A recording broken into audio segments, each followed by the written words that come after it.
Happy Sunday, everyone. Now, we're going to make brunch today.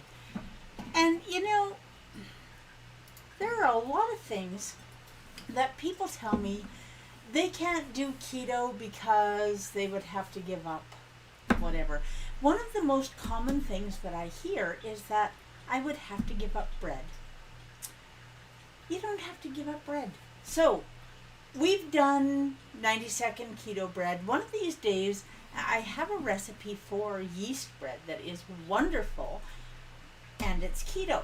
And we'll do that one of these days. But today, we are going to make French toast, and we're going to make it using our 90-second keto bread. So, let's get busy doing that. Now, I finally have got some sugar-free butter drum syrup for my coffee. I'm very glad to have it back. So I hope you have a hot, steaming cup of coffee so that you can be enjoying brunch with me the same way I am. And I have my camera tipped just a little bit too low now. I do not have my production crew with me this morning. Sometimes there are just things that take precedence, I guess, and work will be one of them. Starting next week, Dell will be back at work. So it'll just be me and you here hanging out on Sunday mornings,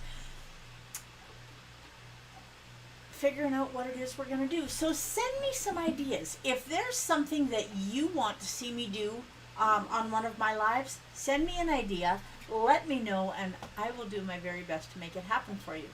Okay, French toast. That's what I like for brunch. Now you can top this with bacon and eggs and whatever, but today we are going to make French toast with whipped cream and berries. So, let's do it.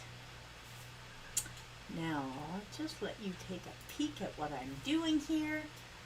Now, I have a fish spatula. Now, if you don't have a fish spatula, don't worry about it. You can use any spatula. I like this one for lifting the French toast out of the batter. Now I'm using an 8x8 square cake pan to make the batter in, and I'm doing that because it lets me get in there with the fish spatula to lift it out. Now here is our keto bread. Now I made this, usually when I make keto bread, I put about 100 grams in a ramekin, but I did half that size this time. So they don't need to be sliced in half, and they are ready to go right in the batter. So let's get our pan heating. And we're going to add 4 eggs. And it doesn't matter this morning if I break the yolks, because we're going to break them a whole lot worse. Whoops. Okay. I used to be able to, well, I did that one with one hand. Okay, let's see, there we go. Now we'll just tuck these down in the compost bin and grab my cloth. Don't want to be without that because I tend to make a bit of a mess. Okay, there. We've got that tucked right there where I need it. Okay, now 4 eggs. The next thing that we're going to add is 1/4 cup of whipping cream. Now this doesn't have to be exact. You can also use almond milk or coconut milk if you want. Yeah, take your pick. If you want it a little bit thinner, you can also thin the whipping cream out so that it's half whipping cream and half water. But what we are not using is milk. And we're not using milk because milk is full of lactose, and lactose is milk sugar. So that's what gives milk all of the carbs. And the lower the fat content, the higher the sugar content, and the more carbs you're going to have in your milk. So that's why we avoid milk on keto. Okay, I just added a teaspoon of vanilla. And I'm also going to add, now I'm going to do this in a separate bowl. I'm going to put 1.5 teaspoons of Ceylon Cinnamon. Now, Ceylon Cinnamon is important because it's more aromatic. It's just more. And Ceylon Cinnamon is also the cinnamon that has all of the health benefits. So if you're going to be putting cinnamon in something, you should benefit from it, right? I think so. Okay, so Ceylon cinnamon, the other thing that we're going to add in there is 1/4 teaspoon of allspice. Take this one out of here. There we go. And our sweetener. So this is being cooked, so I could use granular erythritol, and if that's all you've got, then by all means use it. But I'm not going to use granular. I'm going to use powdered erythritol, and the reason that I'm doing that is because it's going to mix in better and it's not going to sink to the bottom. And as long as you're stirring between each piece of bread that you're putting in your French toast batter, it won't matter, but this is just going to make it a little easier for me. Now I'm adding the erythritol, 2½ tablespoons. And again, this is one of those things where you can make it a little more, a little less, whatever does it for you. How sweet does your family like it? I've seen people make French toast with no sugar at all. That's not how I like it. It's not how my family likes it, but you know, whatever works. So you just need to make sure that you make it for you and your family, because it's not for me and my family. Now, I don't want the spices in clumps, so I've added them to this little bowl. And I've mixed the erythritol in. Now this is powdered erythritol, which always has clumps in it. So we're going to mix it up well and try and get those clumps out as much as we can. Usually I sift this, but in this recipe I could have sifted it, but I didn't. Good morning, Mom, and Aja, hello. Oh, I know Aja is a very good judge of spices, obviously. And she knows about TSL Ceylon Cinnamon. And you all know that any of the spices that I use, the allspice and the Ceylon Cinnamon and any of the other spices we use, is all from my TSL spice line. So, okay, now we've got the erythritol, the allspice, and the cinnamon all mixed up. If you want to add a little more cinnamon, a little more allspice, make it yours. Do a little bit of experimentation. Okay, we'll get this out of the way. Now we're going to add this in here in one great big clump. And then just mix it up with a fork. Now, the powdered erythritol always is a little bit dusty. And today is not an exception to that rule. So what are you doing on your Sunday? Are you making brunch? Are you spending it with friends and family? I hope that's exactly what you're doing. Now you can see how well this is coming together already. Now one of these days soon we are going to make keto-friendly maple syrup, but this morning our French toast is just going to be butter and whipped cream and berries fresh from the garden, because the berries are coming right out of Del's raspberry patch. Okay, now once you get this whipped up really well, now 2 reasons you want to do this.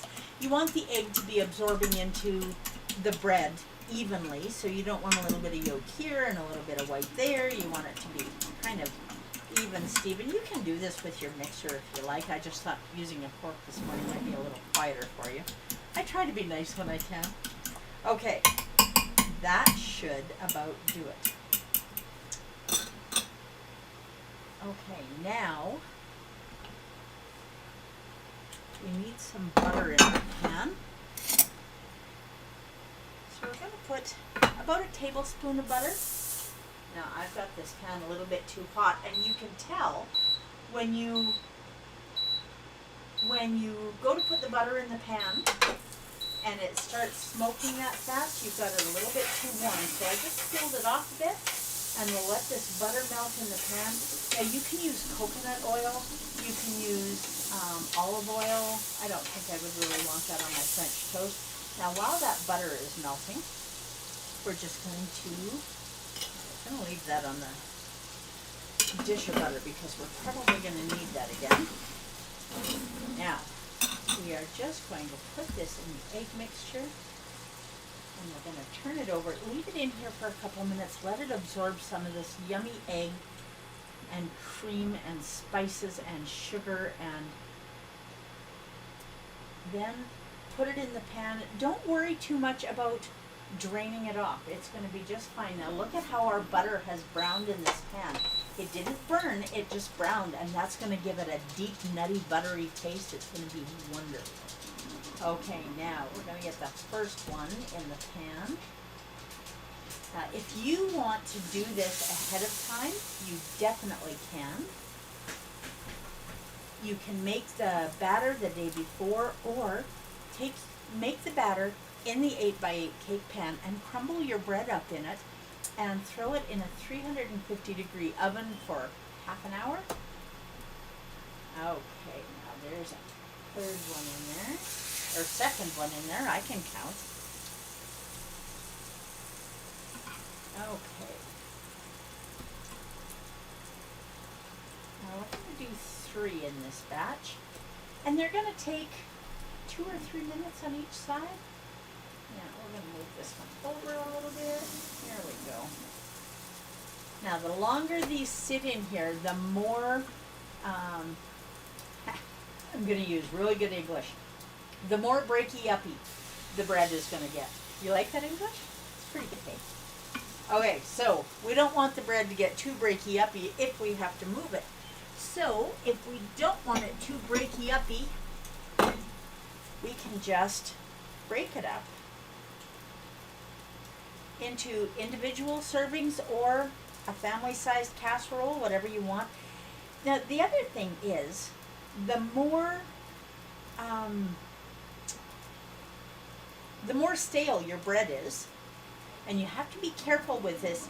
You know, this isn't like store-bought bread. Store-bought bread will stay for a long time and not go moldy, but this is made with real food. This is not going to stay that long.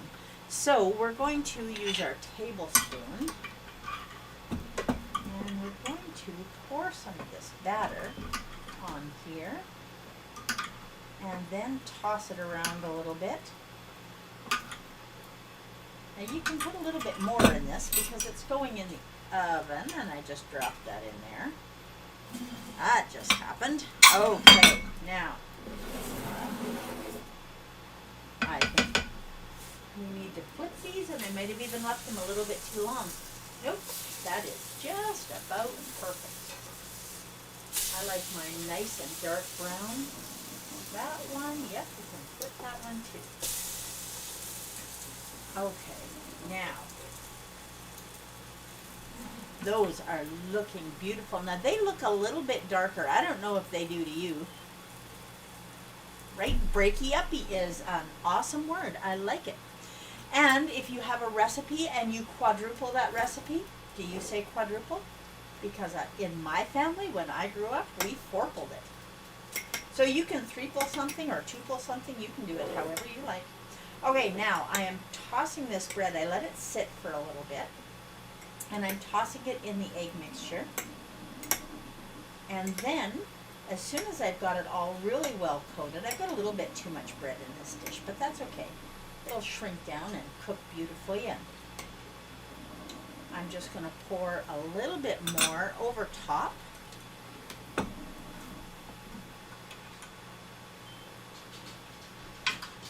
Now you can do individual servings of this as well. Just divide it into however many servings you like. Now this doesn't need to be greased. Nothing else needs to be done.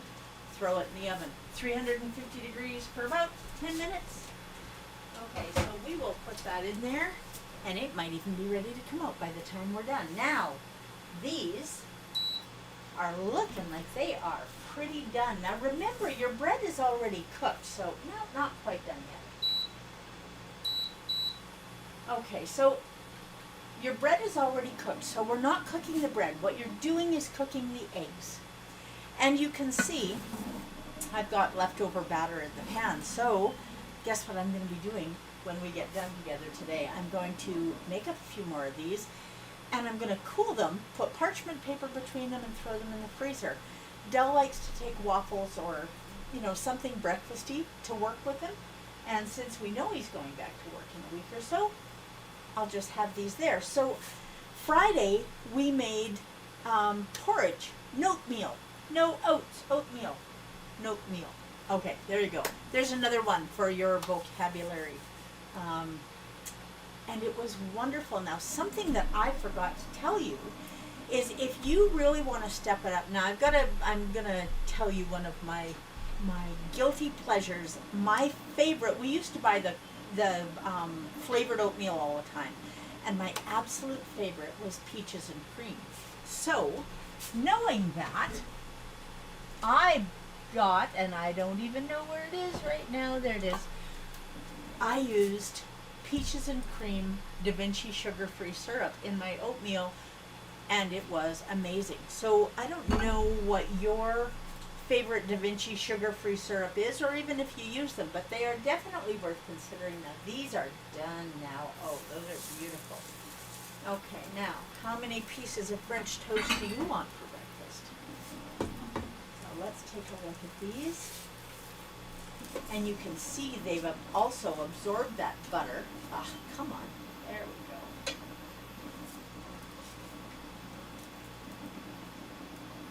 We're just going to turn that off, and that is done. So there we go.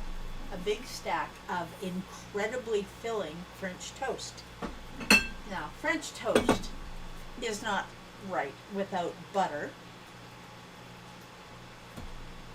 and whipped cream and berries. So let's do that.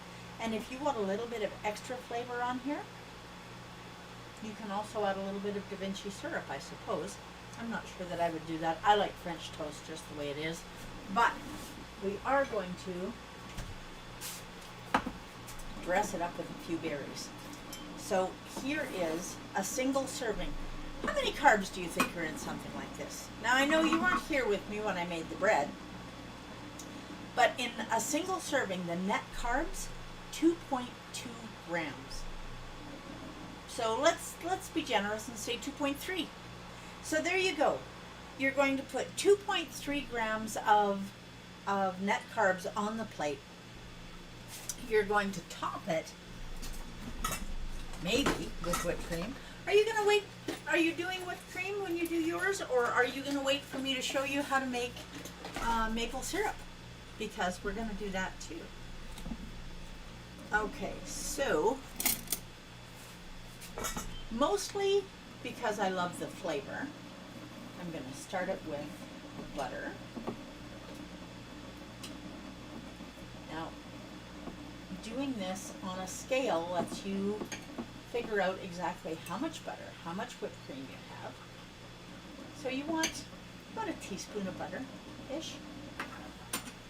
Okay, now I have vanilla flavored whipped cream, and I have my whipped cream charger, which I absolutely would not be without. I love it, I love it, I love it. And whipped cream, if you do it right, is carb free. Now that doesn't mean that you can just sit down and eat an entire bowl of whipped cream, but it does mean that when you are getting your breakfast ready, you can be generous with the whipped cream. And look at these fresh strawberries right out of Dell's raspberry patch. Now, 3 strawberries out of the raspberry patch. Do you like that? That was pretty good, hey? Okay, so we have 3 raspberries out of the raspberry patch, and we're just going to set the rest of these aside because I know Dell's going to want some when he gets home. And there you have Keto French Toast with whipped cream and berries. Now, if you want your berries sweetened, you can do that too. Just mash them up a little bit and add a little bit of powdered erythritol, let them sit in the fridge. Now, if you want strawberries rather than raspberries, and I'm going to give you guys a really cool trick. Take your strawberries, slice them up ahead of time, add whatever sweetener you want to them, and take about 4 basil leaves and roll them up and slice them really thin. It's called chiffonade. So there you go, another word for your cookbook. Cut them up, mix them in with the strawberries and the sugar, throw them in the fridge for about an hour. I promise you, you will never look at strawberries the same way again after you do that once, because it is absolutely delicious. Okay, now I am going to test out our French toast. Are you jealous? Curious? Well, here we go. It is French toast time.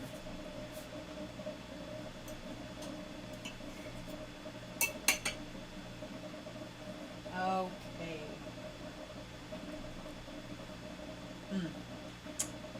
Are you jealous yet?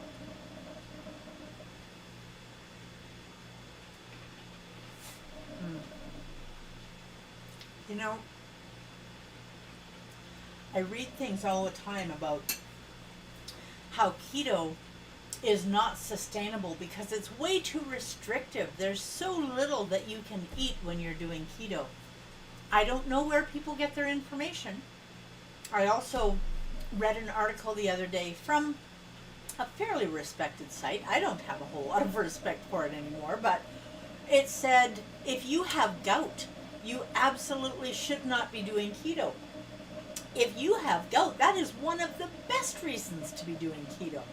If you have gout, if you have type 2 diabetes, if you have any of the modern day chronic conditions, keto helps regulate everything in your body.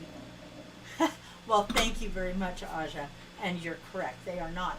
But in all fairness, you know, I tell you guys all the time, I don't want you to take my word for it, because I'm not a doctor, I'm not a nurse.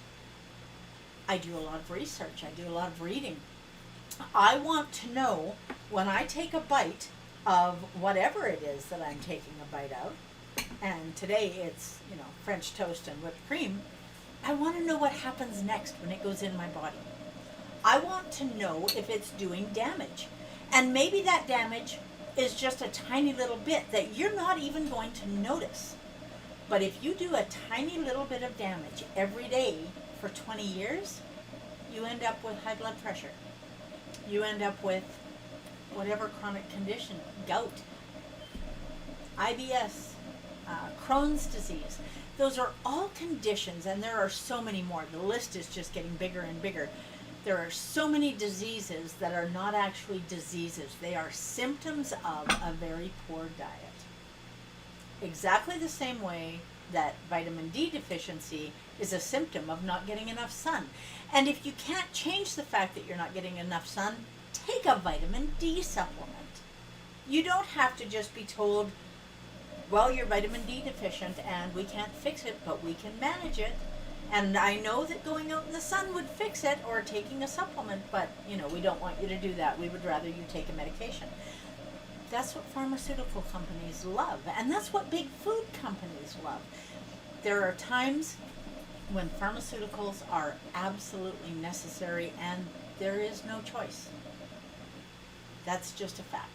And I have an amazing amount of respect for doctors and nurses, surgeons, anesthesiologists, everyone in the medical field, and I know that they are doing their very best to give us good information. But that doesn't mean all the information that they give us is good information. It means it's their best. And the same applies to me. I try to give you the very best information that I can, but it doesn't mean that everything that I tell you is 100% true, because sometimes I make a mistake. So, do your research, make sure that you know what's going on in your body, and start your children doing keto when they're young, so they're not doing that little bit of damage every day. Okay, it is 10:30, and pardon me, my French toast is getting cold. So, go make some French toast, make brunch, spend your Sunday with friends and family. Do your very best to live your best version of this shining life. That's what I'm going to do. And it's going to start with finishing my cup of coffee with sugar-free buttered rum syrup in it and my French toast. So, Happy Sunday, everyone, and I will see you again Wednesday morning and Friday morning and Sunday morning, 3 times a week, 10 a.m. Mountain. I look forward to hanging out with you. Thank you for joining me.